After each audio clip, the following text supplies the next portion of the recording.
morning, good morning, good morning.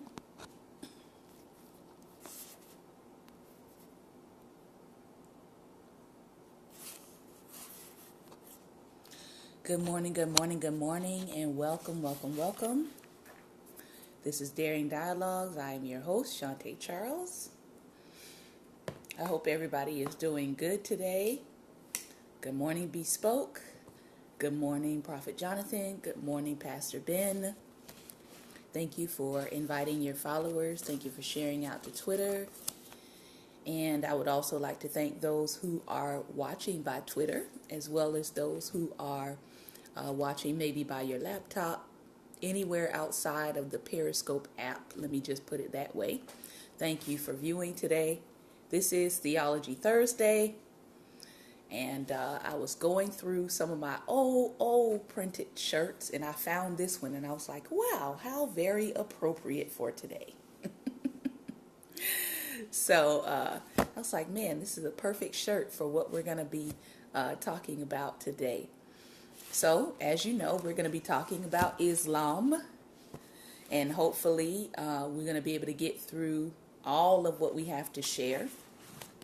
And I do want to say this is not a all-conclusive, exhaustive study on Islam. So anybody who is in the space and you maybe have done some study on Islam yourself, feel free to chime in.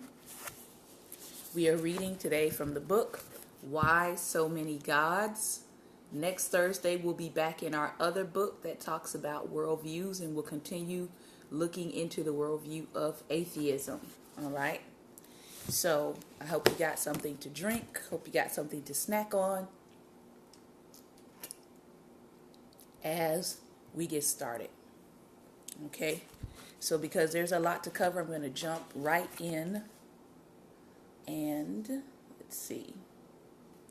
Let me set my timer here for 30 minutes, 28 minutes rather. Let me go back.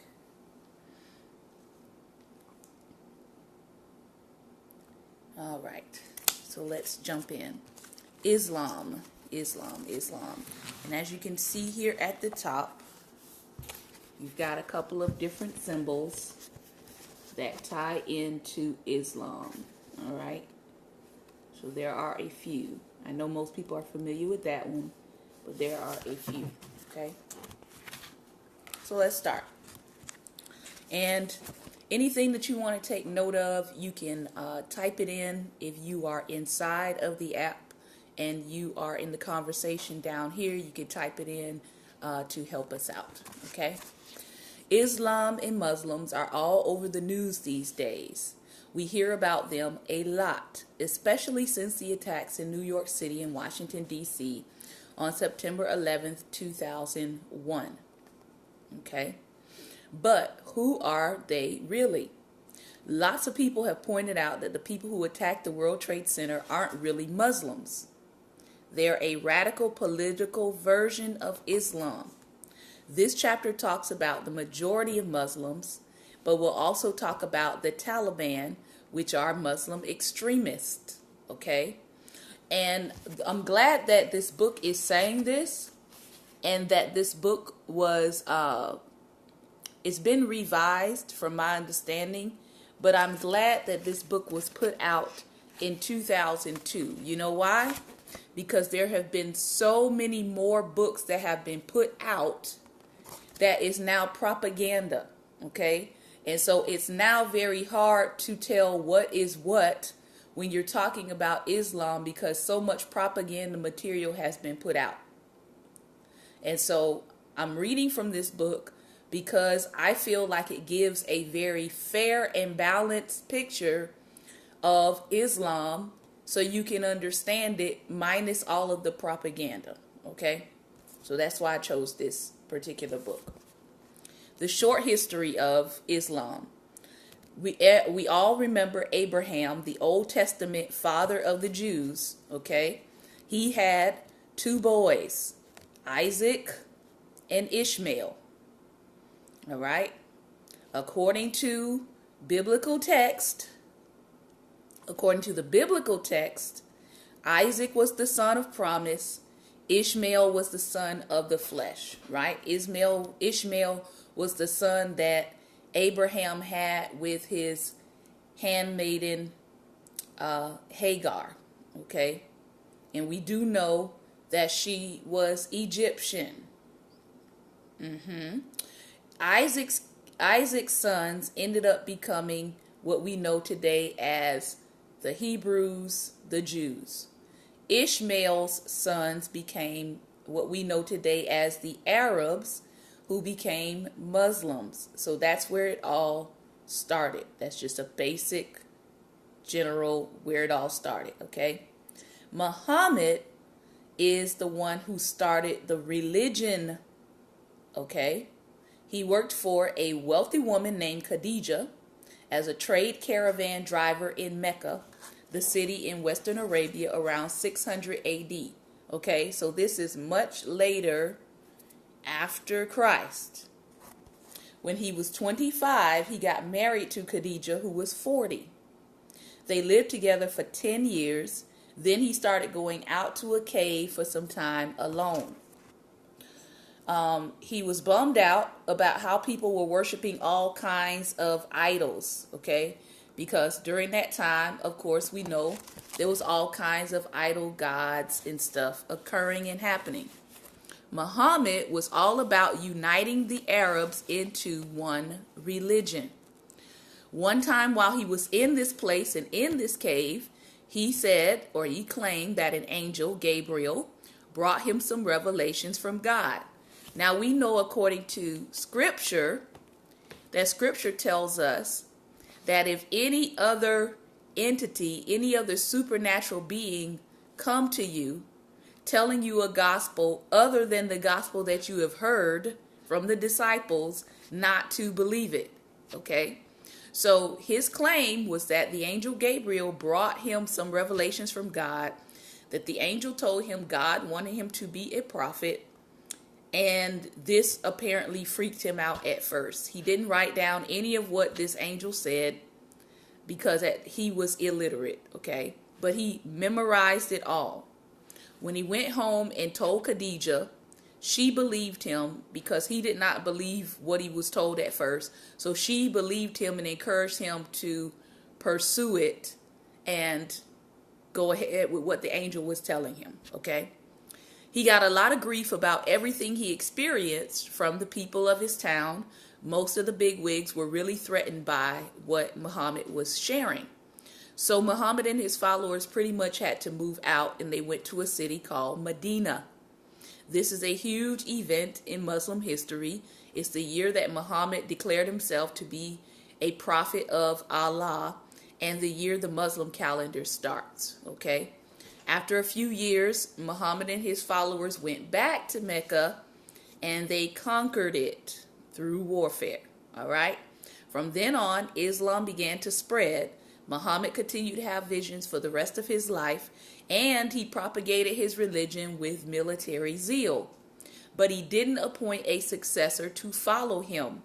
This caused a lot of arguments among his followers, which are still going on today, and eventually caused Islam to break into two divisions. All right? Muhammad claimed to be God's last messenger on earth. So those are some basic things that you need to understand about Islam. All right? So here's some basic beliefs.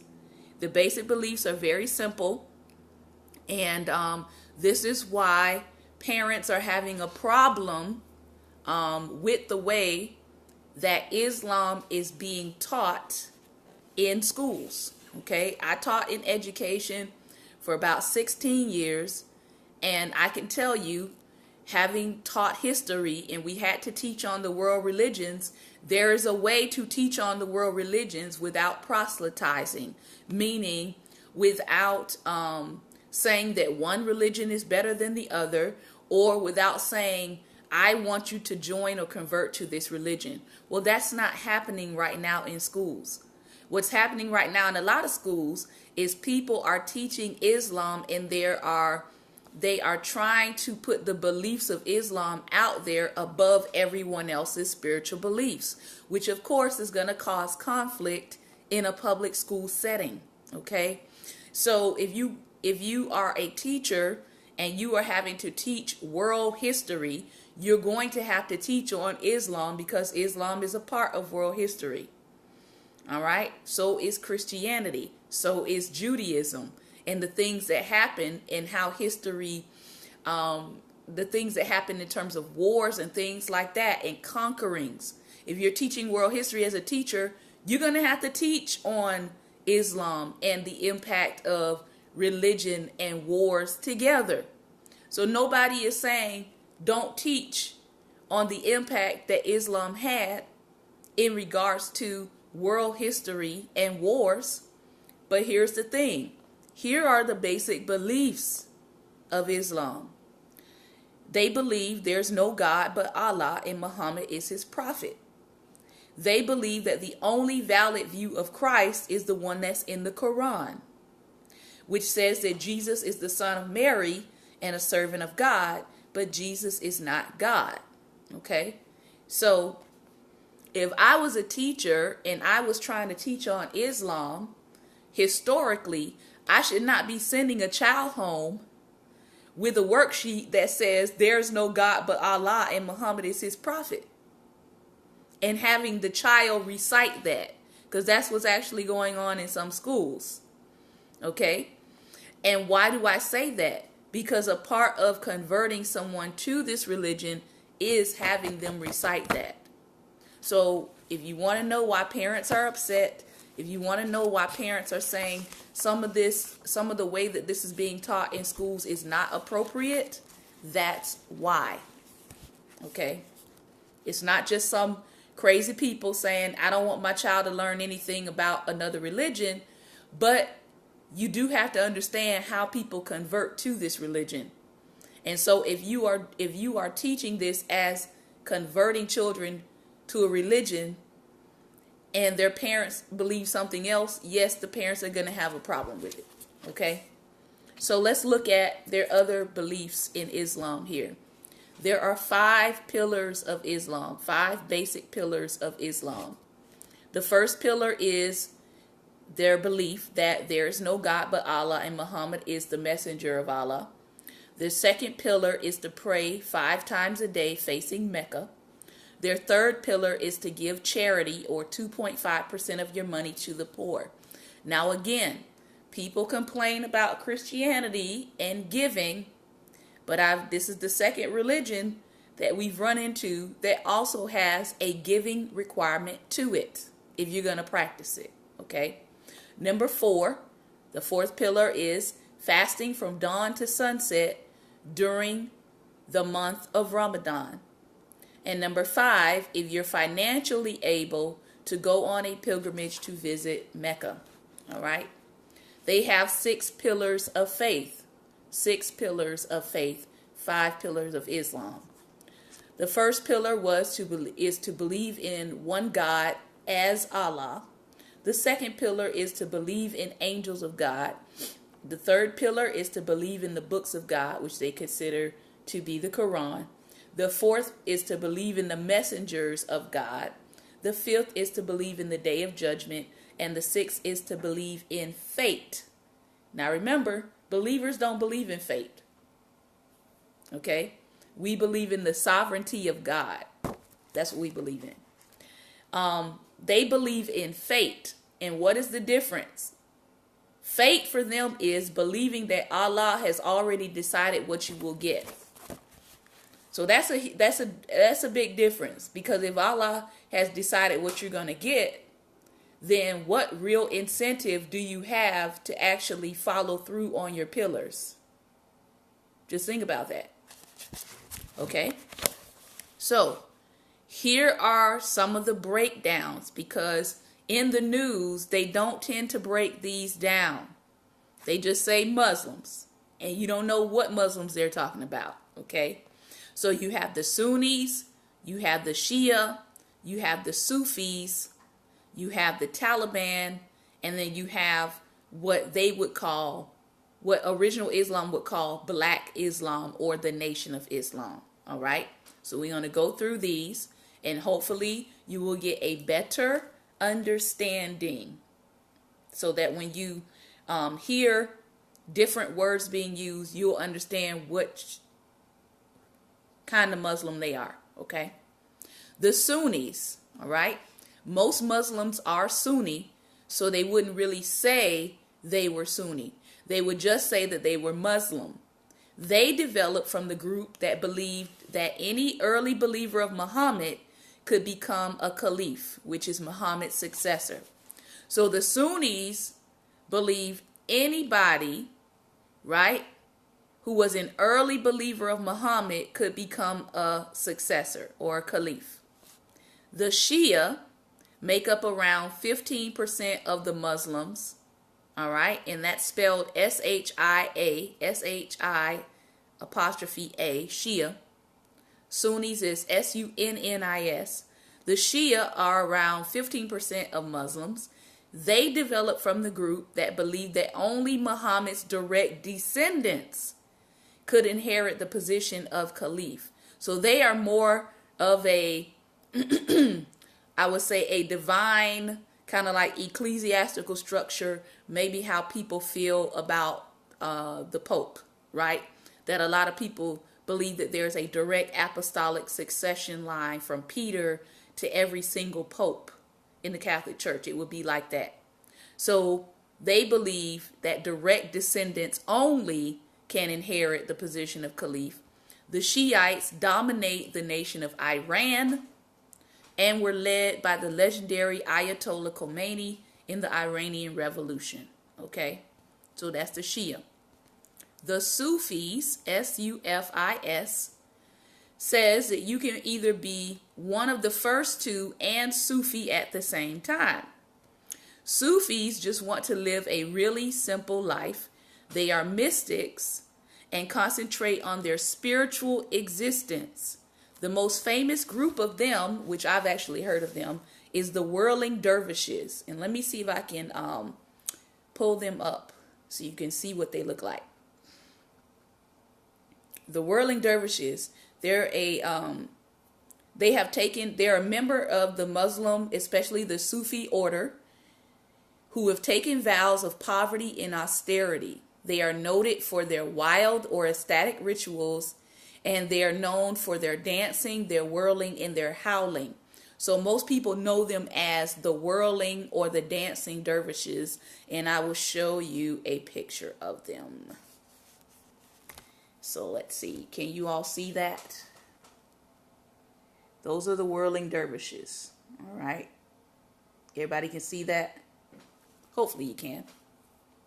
No, it wasn't too clear. All right. So those are the Whirling Dervishes. Okay. They are the most famous group of Muslims. Islamic Jihad and Taliban. All right. And we're going to go into them in just a moment, hopefully. And then Nation of Islam, which is what they consider separate and apart. But lately, they've been willing to take on anybody who is willing to stand up for the principles of the Quran. So Nation of Islam is a whole other sect that we'll be talking about a little later. So how does a Muslim become a Muslim? By saying and believing there is no God but Allah and Muhammad is the messenger of God. So now you can see why this might be a problem for parents if you are assigning homework for their children to say this. Because you just got them halfway to belief. And we know that children are impressionable. All right. So what is the attraction? What is the attraction? It's appealing because of the simple message and creed. There's a definite bonus for men because men are in control of everything and women must submit. Now, if you've been paying attention to what has been happening in fundamental Christianity, you're actually starting to see why some of these men might get along with the men in fundamental Christianity. Because if you look at how some of the scriptures are being interpreted, you have a whole bunch of men in Christianity who are going around thinking that all women must submit to them. I don't know where they get this from. They need to go back and read scripture, because wives are supposed to submit to their own husbands. The scriptures are very clear. But a lot of people take that and they run and they think all women must submit to me. I'm a man. You better do what I say. You better do what I tell you to do. Right?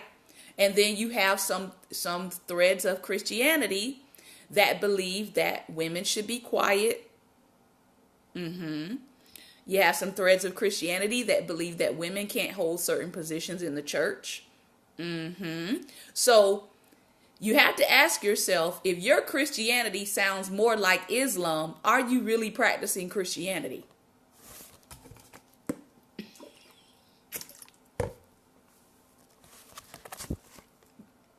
Think about it, okay? So, what's the goal? The goal for them is to unite people to worship one God for them, which is Allah. How does it look like Christianity? This is important. How does it look like Christianity? There is only one God, and he is to be obeyed. He is omnipotent and omniscient, and they believe in angels and they believe in the devil. How is it different from Christianity? Allah is not a personal God. I'm going to say it again. Allah is not a personal God. He is far above all men and cannot be known. He wants justice more than he wants love. Allah asks his people to make war against the infidels. And the infidels is, anyone who doesn't believe that Allah is God. So Allah asks his people to make war against the infidels, but the God of Christians tells people to turn the other cheek. Allah prefers judgment over grace and power over mercy. So when people tell me that this is basically the same God, it's not. All right? He is the source of good and evil in their religion, that Allah is the source of good and evil.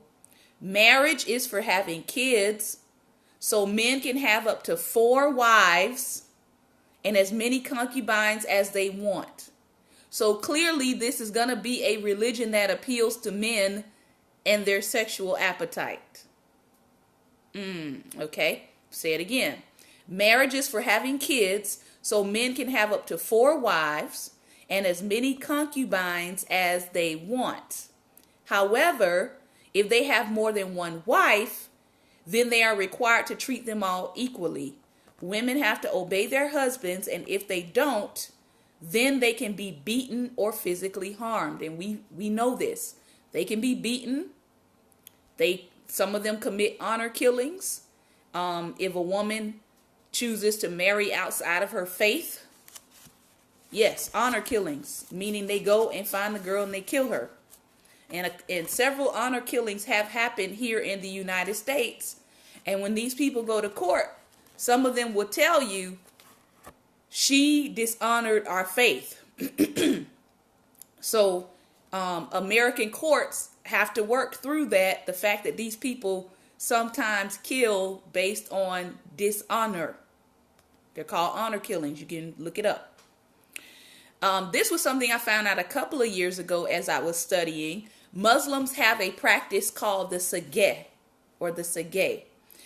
Somebody type S-I-G-E-H on the screen. S-I-G-E-H on the screen. And I want to make sure that I don't mess up the definition of this. S-I-G-E-H. Sigeh. Let's see. All right. Thank you. All right. Yeah. Excuse me, I spelled it wrong. Sigheh, excuse me. Sagheh is what it's called. And it's called married for a minute or temporary marriage. This is a practice. All right. And they say it's mainly, thank you, they say it's mainly used amongst Shiite Muslims. All right. This sagheh is a temporary marriage. It's a temporary marriage. All right. And this is what they do. Sagheh is Sigheh.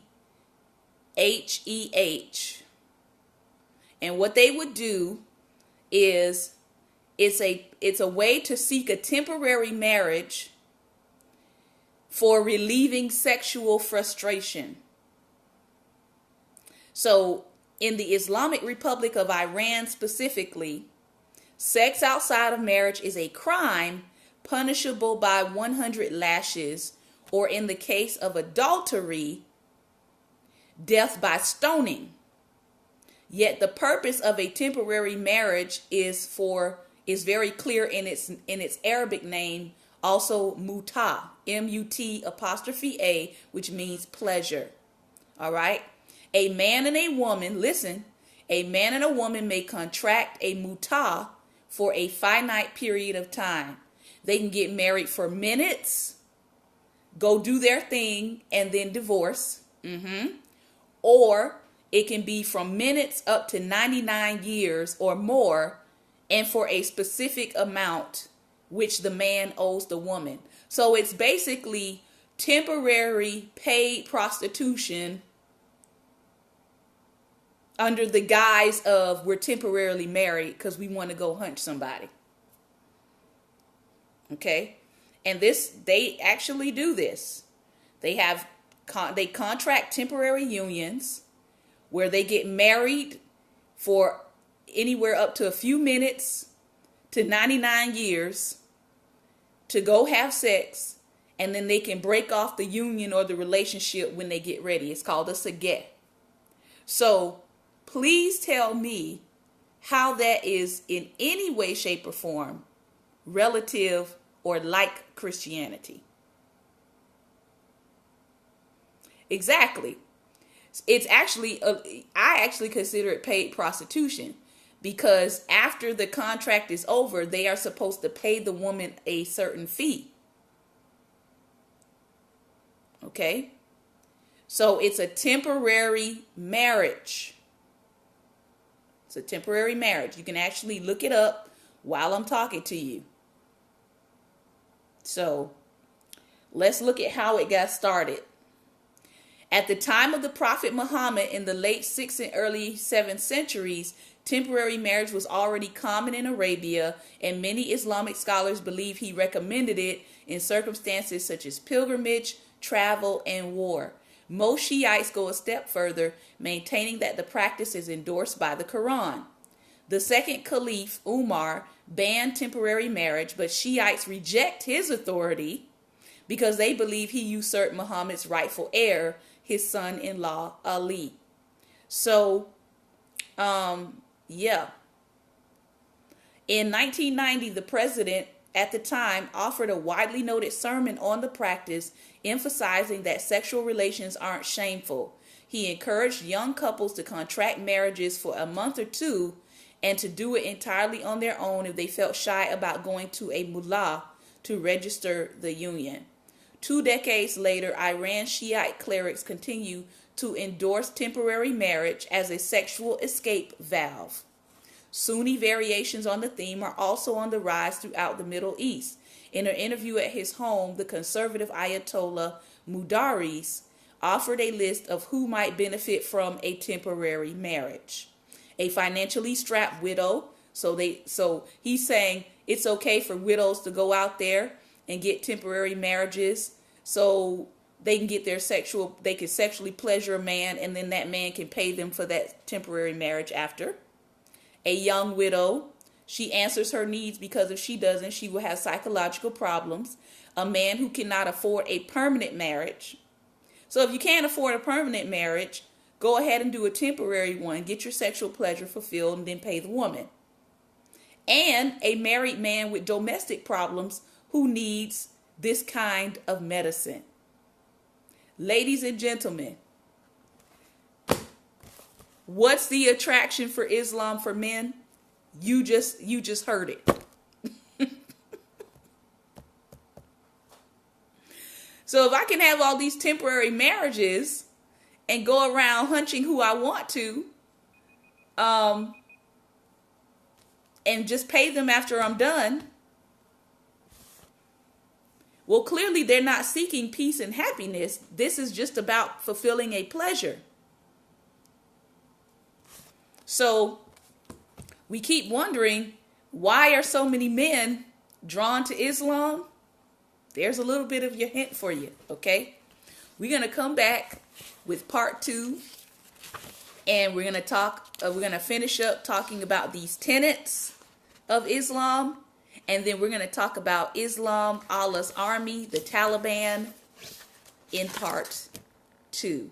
All right? Hopefully you'll come right back. We're just taking a brief commercial break. We'll be back in a minute.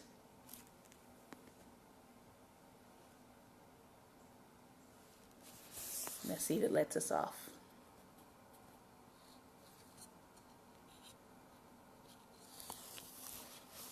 Thank you for giving me those hearts as we close out today and come back for part 2. Uh-oh. It's not letting me off. All right, Periscope.